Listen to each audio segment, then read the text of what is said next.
So I'm just looking at some of the articles on Zero Hedge. I could literally do a video on every one of these on the front page, and there's probably 20 of them, you know, on a 15, something like that, 15, 20 articles.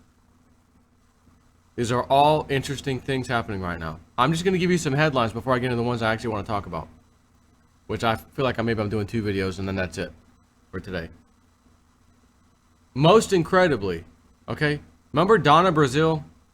She was with the DNC. I didn't do that, I didn't do that. Later on, I did do that. I lied, sorry about that. Apparently, she has a tell-all that was given out in a book that she's in, okay? She just basically wrote this. A shocking truth. Donna Brazil accuses Clinton campaign of rigging the primary. Remember the accusations? They took it from Bernie. No, we didn't. That's nonsense. They took it from Bernie Sanders. Next one. Why socialism is dead. That's not even important. Twitter employee deactivates the President of the United States of America's account for 11 minutes, and the media loses its mind. Former intelligence official CIA is using bin Laden files to deceive the public on Iran. Default time. This is one of the ones I want to talk about. Venezuela accuses it will restructure all debt after tomorrow's final payment. I'm going to skip some of these. Krager warns, quick look surprised. Washington, D.C. is swarming with unaccountable parasites. That's a big 10-4. Here's a big shocker, right? Not really. Webbot told us look out for the pedophilia thing a long time ago. Corey Feldman names names, accuses former co-star of molesting him. Next one. Millennials prefer socialism to capitalism. Quick look surprised on that one. ESPN lost 15,000 subscribers per day in October alone. Quick look surprise. Apple shorts to $900 billion market cap. And then another one I want to talk about is, which will be my second video, 78% of U.S. workers are living paycheck to paycheck, and 71% of them are in debt. Quick look surprise. UBS reads tax bill, says not a chance in, they didn't use this word, but they said not a chance in hell it'll pass. So first one I want to talk about is this whole the Venezuelan thing. Again, default time, Venezuela announces it will restructure all debt after tomorrow's final payment. But before I start on that, I got a poster. I paid for a poster. Got the little poster, what do you call it? The hell's the thing called? Poster frame, I guess. Poster frame, particular size. Now, you remember Austin Powers? I got a surprise. Here we go. Remember Austin Powers? How about da-na-na, da-na, dum dum dum dum dum dum dum dum. Crypto Wars, J-Snip 4, Cliff High, Bix Weir. That's for Bix, because he's Chewbacca. I'll tell you, I wouldn't mind being Chewbacca, but I gotta say, I absolutely fit Luke Skywalker. When I was a kid, I swear to God, we need to find a picture of me as a kid. With that hair, find that sucker right now and show it to me. I'll get started on my video. I'll stop as soon as you find it. I'm going to show y'all that on the wall and then show my hairstyle as a child when I used to have hair. And you're going to say, oh my God, no wonder why you were Luke Skywalker in the middle. Epic.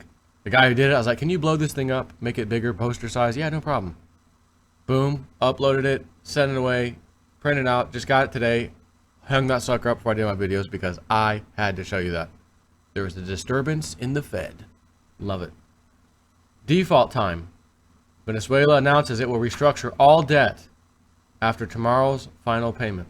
1 week ago, we and many others wondered if the time had finally come for Venezuela, which was facing a no grace period. $842 million principal payment for bonds issued by state-run energy company PDFSA a default on its billions of unrepayable obligations. As we reported then, the liquidity crisis for Venezuela was especially acute because even if it did make the first PDVSA payment, it was facing a second, even larger one today, when PDVSA had to make another $1.121 billion payment. Well, despite a several-day transfer delay, Venezuela did make the first payment. However, it was not clear if Caracas would also make today's payment. Although, as Reuters reported earlier, markets remained optimistic that President Nicolas Maduro's government will make the payment, though investors expect delays. PDVSA last week struggled. Is that a mosquito on my damn head?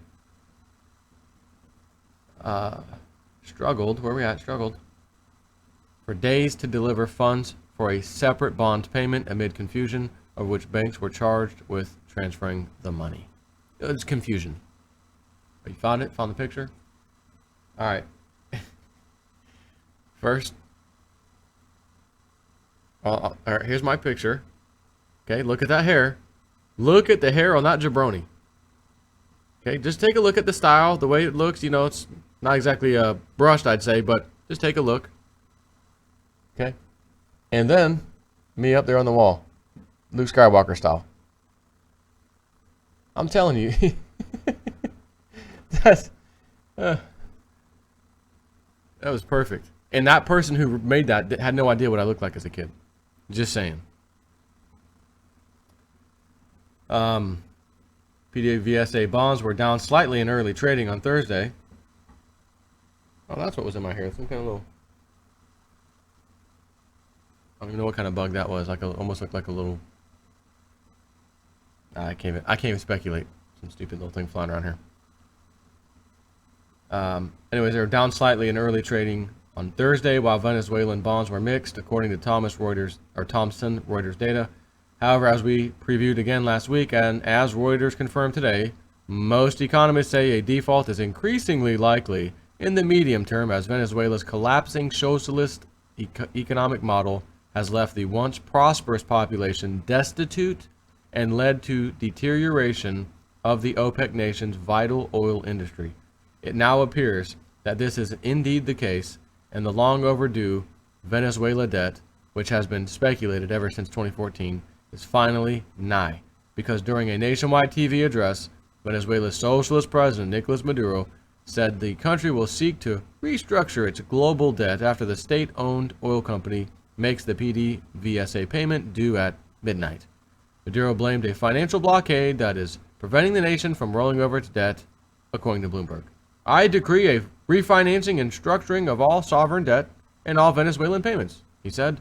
We are going to complete reformatting to find an equilibrium and to cover the necessities of the country, the investments of the country. We have had to face a real global financial persecution, he said, adding that OPEC member Venezuela had paid $71.7 billion in debt since he came to power in 2013, despite losing $100 billion in revenues to falling oil income. And why is that? Because oil prices are down. And why are oil prices down? Because there's a certain country, you know, that has a thing called a futures market, a CME group. And these pieces of paper, which have really no backing to them whatsoever, set the price of gold, silver, oil, corn, wheat every single day. In case you're wondering what country that is, by chance, if you just, for whatever reason, didn't know, that would be America. Just saying. If Venezuela wants to refinance one of its bonds, it is prohibited by the global financial dictatorship, Maduro added, according to Reuters, warning that they will never suffocate us. We will never surrender to the U.S. empire. He added, also criticizing Colombia for allegedly blocking a shipment of medicines under U.S. pressure. The good news is that bondholders of the PDVSA bonds maturing Thursday will get paid in full. According to Maduro, the government will make the last $1.1 billion principal payment due overnight. The bad news is that everyone else is about to get a big, juicy haircut. Or as Bloomberg reports, from there on out, the nation will renegotiate its debt with banks and investors, he said in a national address. Of course, since there is no such thing as a unilateral restructuring in the world of debt, and since the country has effectively previewed it will be haircutting its creditors, few, if any, of whom will agree to Maduro's terms. Another way of putting what Maduro just said is that Venezuela is finally about to default.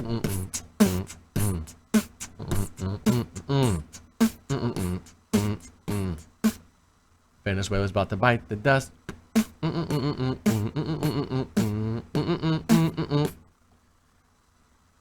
The cute part, real cute. They will never suffocate us. We will never surrender the U.S. empire. Listen, when you lost $100 billion in oil revenue, you're suffocated. You are suffocated. I don't know if I just said suffocated. Suffocated. But you can tell your people that if you'd like, while they're starving to death in the streets listening to you talk like a moron. Just going to say that. Now, this is a problem for Venezuela's creditors because, well, they are owed a lot of money. In total, Venezuela has $143 billion in foreign debt owed by the government and state entities, with about $52 billion in bonds, according to Torino Capital, even as Venezuela's international reserves, including the nation's gold, have sunk to just $10 billion, a 15-year low. The table below shows only the upcoming coupon and maturity payments, not even necessary for me to show you. You don't even need to know that. You don't even need to see it. They're defaulting. It's going down. What is bizarre is that unlike most of its Latin American neighbors during 18 years of socialist rule, Venezuela has always paid its foreign debt on time, including during the recent crippling economic crisis that has spurred widespread food shortages, or rather had. Maduro made the announcement in a televised address in which he emphasized that Venezuela has always honored its obligations and had the money to continue to do so, but was being hampered in its efforts by the financial penalties of the U.S. imposed this year for what it said were anti-democratic moves by his administration. He may have a point. In many ways, the default was inevitable. Financial sanctions imposed by Donald Trump in August made it virtually impossible to raise money from many international investors and led to a collapse in Venezuela oil exports. You know what he should have done? Maduro. Come up with the Venezuela coin. The Maduro coin. The Maduro coin. ICO starts immediately. We need the money. It's our money and we need it now. We're coming up with an ICO. Put your cryptos over here. Help us get out of our debt. Venezuela, you need an ICO. Except it's not going to really do anything and it wouldn't be worth much at all. And it wouldn't jump up even kind of. It would just completely plummet as soon as it came out. Because there's no reason to believe that that token should be valuable based on the current circumstances of Venezuela. So yeah, that would have never happened. That was kind of a little joke. Vice President Tariq al-Assami, one of the individuals targeted in the sanctions, was named by Maduro as head of bond restructuring efforts.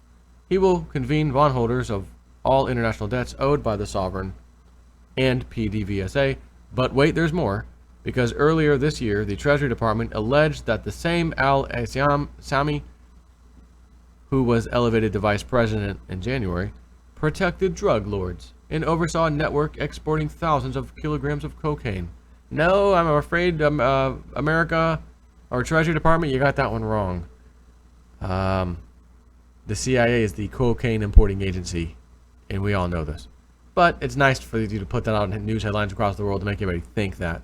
No one's buying it, but that's fine. Meanwhile, as a long-awaited Venezuela default is now a reality, there are those, including economists such as Ricardo Hausmann, who will be delighted by the country's aggressive move to impair its creditors, having urged the government to stop payments on its bonds. They say the debt load is unsustainable, and sending dollars to foreign investors while cutting back on imports of food, medicine, and basic goods for the Venezuelan people is immoral. I'm going to be honest. I'm going to strongly agree with that statement. In the hyperinflationary banana republic case of Venezuela, they just may have a point. Venezuelan bonds trade at an average price of 36 cents on the dollar due to widespread investor concern that the nation was headed for default. Benchmark bonds due in 2027 have plunged from about 50 cents on the dollar just a year ago to now 38 cents, a little over 38 cents on Thursday. As for whether or not Venezuela is about to default, from a purely technical CDS and ISDA standpoint, any distressed restructuring of debt, which is about to take place, is equivalent to a credit event, which means all of those who loaded up on credit default swaps in the past 3 years are about to have a long overdue payday. Remains to be seen, but it's funny, you know, the ISDA, we're not going to call that a default. Remember when that was happening a few years ago? European banks, all the problems were staring us to face. They refused to call it a credit event, because if they did, interest rates for the banks that they would have to pay would skyrocket. Bonds would, you know, the interest rates on the bonds would skyrocket. We can't do that. It'll crash everything. So there was never a credit event. They never called any of the crap that happened a credit event. Everything's fine. But over in Venezuelan land, you blink your eye over there. Oh, credit event. Credit event. Of course, they're going to call it one now. They don't have a choice and they don't care. It's Venezuela. They want them to suffer. The club wants them to suffer. That's the point. So, on to the next one. Take care.